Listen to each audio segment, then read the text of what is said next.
अथ श्री साईं सचरित्र अध्याय 40। श्री साईं बाबा की कथाएं। श्री बीवी देव की माता के उद्यापन उत्सव में सम्मिलित होना और हेमाड पंत के भोजन समारोह में चित्र के रूप में प्रकट होना। इस अध्याय में 2 कथाओं का वर्णन है। बाबा किस प्रकार श्रीमान देव की माँ के यहाँ उद्यापन में सम्मिलित हुए और बाबा किस प्रकार होली त्योहार के भोजन समारोह के अवसर पर बांद्रा में हेमाड पंत के गृह पधारे। प्रस्तावना। श्री साईं समर्थ धन्य हैं जिनका नाम बड़ा सुंदर है।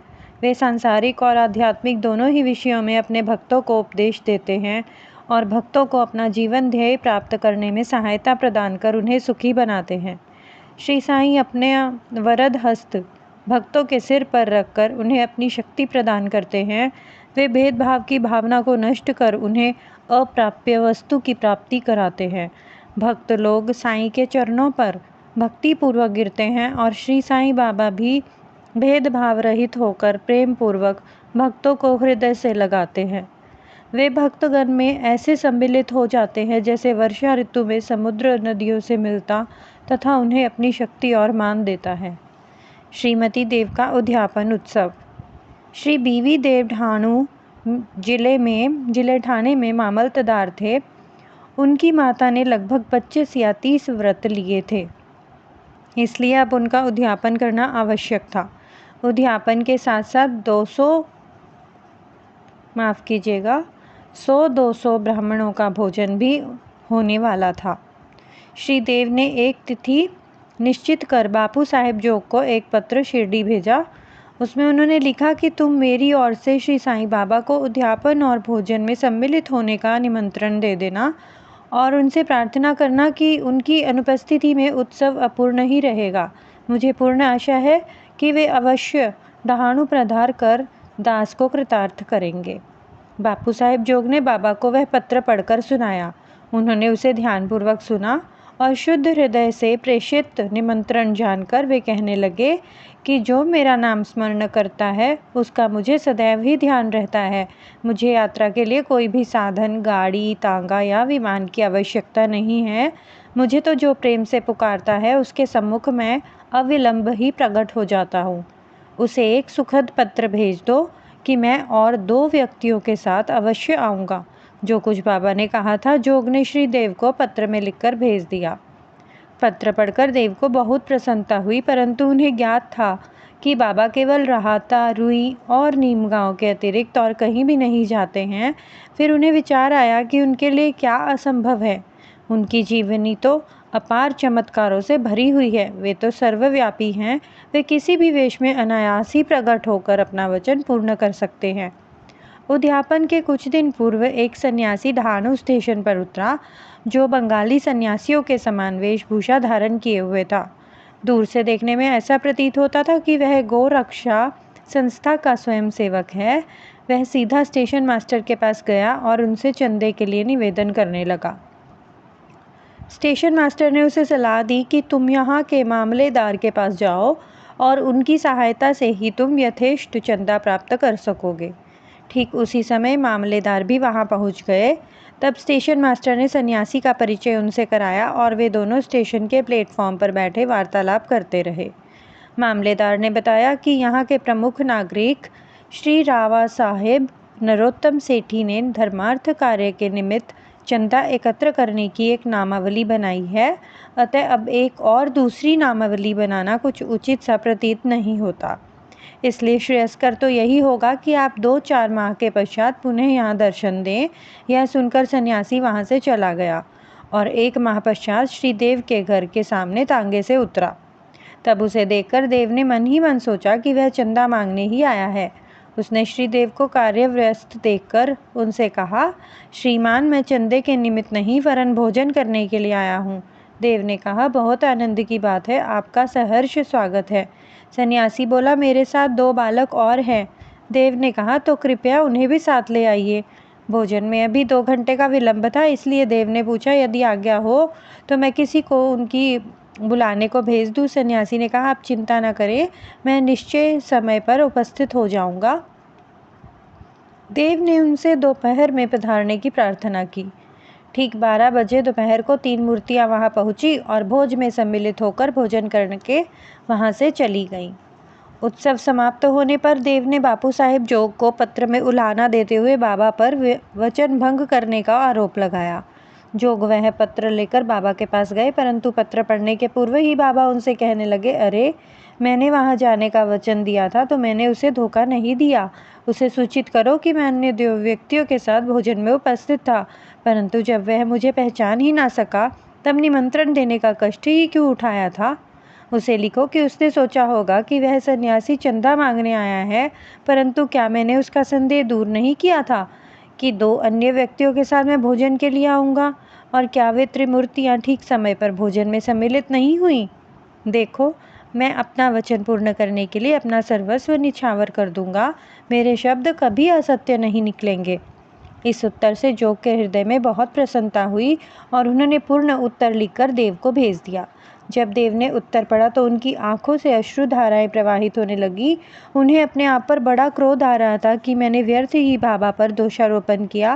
वे आश्चर्यचकित से हो गए कि किस तरह मैंने सन्यासी की पूर्व यात्रा से धोखा खाया, जो कि चंदा मांगने आया था, और सन्यासी के शब्दों का अर्थ भी न समझ पाया कि अन्य 2 व्यक्तियों के साथ मैं भोजन को आऊँगा। इस कथा से विदित होता है कि जब भक्त अनन्य भाव से सद्गुरु की शरण में आता है तभी उसे अनुभव होने लगता है कि उसके सब धार्मिक कृत्य उत्तम प्रकार से चलते और निर्विघ्न समाप्त होते रहते हैं। हिमाड पंथ का होली त्योहार पर भोजन समारोह।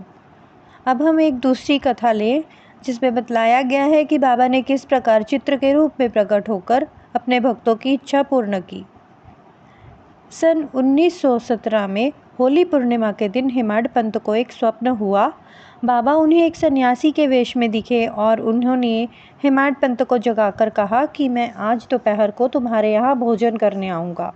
जागृत करना भी स्वप्न का ही एक भाग था, परंतु जब उनकी निद्रा सचमुच में भंग हुई तो उन्होंने ना तो बाबा और ना ही कोई अन्य सन्यासी ही दिखाई दिया। वे अपनी स्मृति दौड़ाने लगे और अब उन्हें सन्यासी के प्रत्येक शब्द की स्मृति हो आई। यद्यपि वे बाबा के सानिध्य का लाभ गत 7 वर्षों से उठा रहे थे तथा उन्हीं का निरंतर ध्यान किया करते थे, परंतु यह कभी भी आशा नहीं की थी कि बाबा भी कभी उनके घर पर पधार कर भोजन कर उन्हें कृतार्थ करेंगे।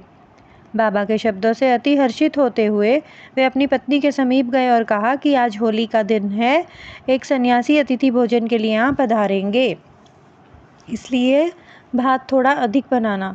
उनकी पत्नी ने अतिथि के संबंध में पूछताछ की। प्रत्युत्तर में हिमाड पंत ने बात को गुप्त ना रखकर स्वप्न का वृतांत सत्य सत्य बतला दिया। तब वे संदेह पूर्वक पूछने लगी कि क्या यह भी कभी संभव है कि वे शिरडी के उत्तम पकवान त्याग कर इतनी दूर बांद्रा में अपना रूखा सूखा भोजन करने को पधारेंगे। हिमाड पंत ने विश्वास दिलाया कि उनके लिए क्या असंभव है। हो सकता है वे स्वयं न आए और किसी अन्य रूप में अन्य स्वरूप धारण कर यहाँ पधारें। इस कारण थोड़ा अधिक भात बनाने में हानि ही क्या है। इसके उपरांत भोजन की तैयारियां आरंभ हो गई। होलिका पूजन भी आरंभ हो गया और पत्तले बिछाकर उनके चारों ओर रंगोली डाल दी गई। 2 पंक्तियां बनाई गई और बीच में अतिथि के लिए स्थान छोड़ दिया गया। घर के सभी कुटुंबी, पुत्र, नाती, लड़कियां, दामाद इत्यादि ने अपना अपना स्थान ग्रहण कर लिया और भोजन परोसना भी आरंभ हो गया। जब भोजन परोसा जा ही रहा था तो प्रत्येक व्यक्ति उस अज्ञात अतिथि की उत्सुकता पूर्वक राह देख रहा था। जब मध्याह्न भी हो गया और कोई भी न आया तब द्वार बंद कर सांकल चढ़ा दी गई। अन्न शुद्धि के लिए घृत वितरण हुआ, जो कि भोजन प्रारंभ करने का संकेत है। वैश्वदेव अग्नि को औपचारिक आहुति देकर श्री कृष्ण को नैवेद्य अर्पण किया गया। फिर सभी लोग जैसे ही भोजन प्रारंभ करने ही वाले थे कि इतने में सीढ़ी पर किसी के चढ़ने की आहट स्पष्ट आने लगी। हिमाड पंत ने शीघ्र उठकर सांकल खोली और 2 व्यक्तियों, अली मोहम्मद और मौलाना हसमु भुजावर को द्वार पर खड़े हुए पाया। इन लोगों ने जब देखा कि भोजन परोसा जा चुका है और केवल प्रारंभ करना ही शेष है तो उन्होंने विनीत भाव से कहा कि आपको बड़ी असुविधा हुई, इसके लिए हम क्षमा प्रार्थी हैं। आप अपनी थाली छोड़कर दौड़े आए हैं तथा अन्य लोग भी आपकी प्रतीक्षा में हैं, इसलिए आप अपनी यह संपदा संभालिए। इससे संबंधित आश्चर्यजनक घटना किसी अन्य सुविधाजनक अवसर पर सुनाएंगे।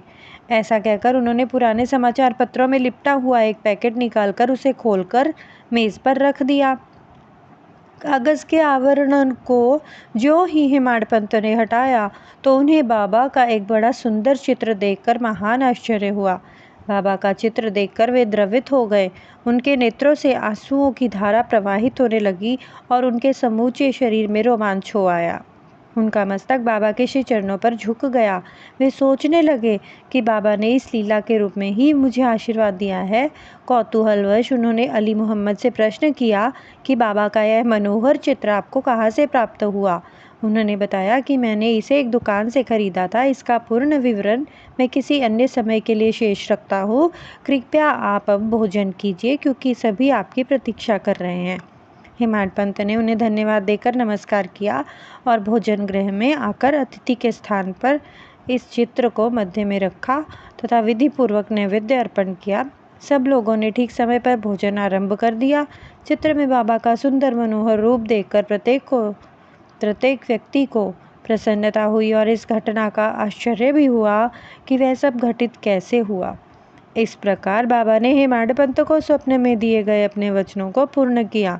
इस चित्र की कथा का पूर्ण विवरण अर्थात अली मोहम्मद को चित्र कैसे प्राप्त हुआ और किस कारण से उन्होंने उसे लाकर हेमाड पंत को भेंट किया, इसका वर्णन हम अगले अध्याय में करेंगे।